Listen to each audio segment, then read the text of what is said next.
बातचीत की, क्योंकि बाजार के डे टू डे मूव पे तो हम रोज बात करते हैं। आज बोरिस जॉनसन साहब इंडिया में हैं। लास्ट एक महीने में रशिया, यूएस, यूके, चाइना, काफी सारे डिग्निटरीज इंडिया आ रहे हैं। एक सेंस ये आ रहा है कि सब इंडिया के बेस्ट फ्रेंड बनना चाहते हैं, बहुत सारे बड़े कंट्री। ये आप कैसे देख रहे हैं कि इंडिया जो इकोनॉमी एक बड़ी होती जा रही है, लेकिन जियोपॉलिटिकल भी एक डिफरेंट लेवल पे अब हमारी बातचीत हो रही है, ये आप कैसे उभरता भारत देखते हैं? हमारे में एक कहावत है कि गरीब की जोरू सबकी भाभी। जब आप पैसेदार होते हैं, अमीर होते हैं, धनवान होते हैं, आपकी बातों का वजन करता है। जब आप एक पिछड़े हुए देश होते हैं तब कोई आपको दिखता नहीं है।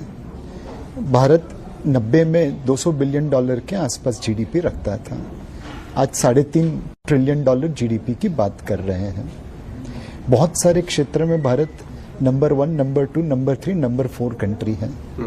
तो जैसे जैसे आपकी साइज बढ़ेगी वैसे वैसे लोग आपकी कदर करेंगे। अब हम एक उस लेवल पे पहुंच रहे हैं कि लोग हमें इग्नोर नहीं कर सकते।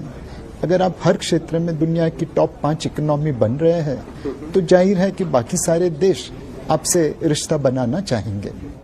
जी, इसका मतलब नेक्स्ट 5-7 साल, 10 साल में जब हम $5 ट्रिलियन इकोनॉमी का साइज देखेंगे, उसके बाद आगे बढ़ेंगे, आपको एक डायरेक्ट कोरिलेशन इक्विटी मार्केट्स में दिखता है होता हुआ इस इकोनॉमिक एक्सपेंशन का? और क्या शायद इसलिए एक लॉन्ग टर्म इन्वेस्टर के लिए बेस्ट रूट यही है कि आप अपने हिसाब से स्टॉक मार्केट से जुड़े रहें उस समय, क्योंकि इकोनॉमिक एक्सपेंशन तो हो रहा है और आप मिस कर देंगे बस को अगर आप इसके साथ नहीं जुड़े तो? सो डेफिनेटली आप आज श्रीलंका को देख लीजिए, जैसे उनकी जीडीपी धराशायी हुई, उनकी कॉर्पोरेट प्रॉफिटेबिलिटी और कंपनीज के मार्केट कैप पे असर होगा। जब हम $200 बिलियन की इकोनॉमी थी तब हमारी मार्केट के लिए एक छोटी सी साइज थी। आज $3.5 ट्रिलियन की इकोनॉमी है तो साइज बड़ी बन गई। कल $5 ट्रिलियन इकोनॉमी बनेंगे तो साइज और बड़ी होगी। सो निवेशकों को हमेशा अच्छी कंपनीज में निवेश करना चाहिए जो ग्रो करती रहे। बट जब आप पूरे मार्केट को देखें तो मार्केट की कंपनीज की ग्रोथ कंट्री की जीडीपी ग्रोथ से बहुत दूर नहीं हो सकती। कोई एक कंपनी जीडीपी ग्रोथ से 5 गुना 10 गुना भी ग्रो कर सके, बट पूरा जो झुंड है वो तो कंट्री के ग्रोथ से बहुत दूर नहीं रह सकता।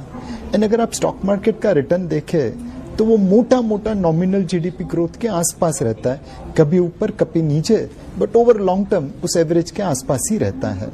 जी भाई, आपने काफी लंबे अरसे से 30 साल से लगभग इंडियन मार्केट्स देखे हैं, ग्लोबल मार्केट्स देखे हैं। ये इन्फ्लेशन की जो चिंता बन रही है इस समय, ये सिर्फ कॉर्पोरेट प्रॉफिट्स पे नहीं, हमारी आपकी पर्सनल जिंदगी में भी बहुत बन गई है।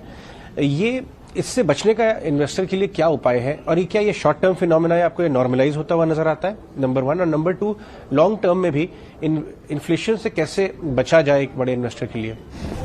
एक समय था जब डबल डिजिट इन्फ्लेशन हमारे लिए नॉर्मल था।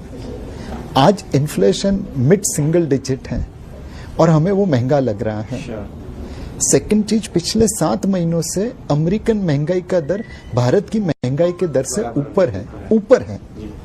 सो आपके मेरे बजट पे महंगाई की जरूर इम्पैक्ट हो रही है, oil price, edible oil, food grain, but इसे आप कॉन्टेक्स्ट में देखिए, पूरी दुनिया में सबको ये इम्पैक्ट हो रही है। लेकिन एज एन इन्वेस्टर आप अपने पैसे को इस तरह से निवेश करिए कि वो महंगाई को आउट परफॉर्म कर सकें। जब आप बैंक फिक्स्ड डिपॉजिट्स में, डेट इंस्ट्रूमेंट्स में डालते हैं तो वो महंगाई से नीचे का रिटर्न देते हैं, आपको एक्चुअली नेगेटिव रियल रिटर्न मिलता है। जब आप इक्विटी में निवेश करते हैं तो वॉलेटिलिटी जरूर होती है बट पॉजिटिव रियल रिटर्न मिलता है। तो सही एसेट एलोकेशन करिए, रेगुलर निवेश करिए और लॉन्ग टर्म के लिए निवेश करिए। ये 3 मंत्र से आप महंगाई के दानव को जीत पाएंगे। एक आखिरी सवाल, क्योंकि आपने प्रॉफिटेबिलिटी की बात की, प्रॉफिट साइकिल इस समय भारत के कॉर्पोरेट इंडिया का आपको कैसा दिखता है? 2 पॉइंट्स पे, एक तो क्या कौन से फेज में है वो, क्या मिड फेज में आ गया है, यहां से कितना प्रोलॉन्ग होता हुआ नजर आता है? 3 से 7 साल का क्या आपको विजिबिलिटी है प्रॉफिट साइकिल की, मिड डबल डिजिट? सो 2008 से लेके 2020 तक हमने corporate profit as a percentage of GDP गिरता हुआ देखा था।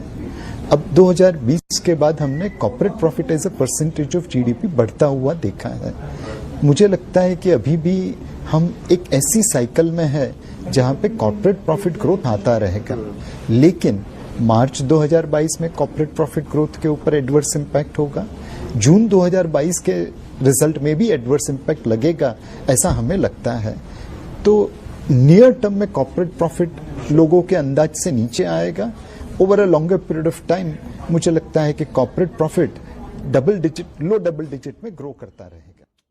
Please subscribe our channel and hit the bell icon for latest and fastest stock related news.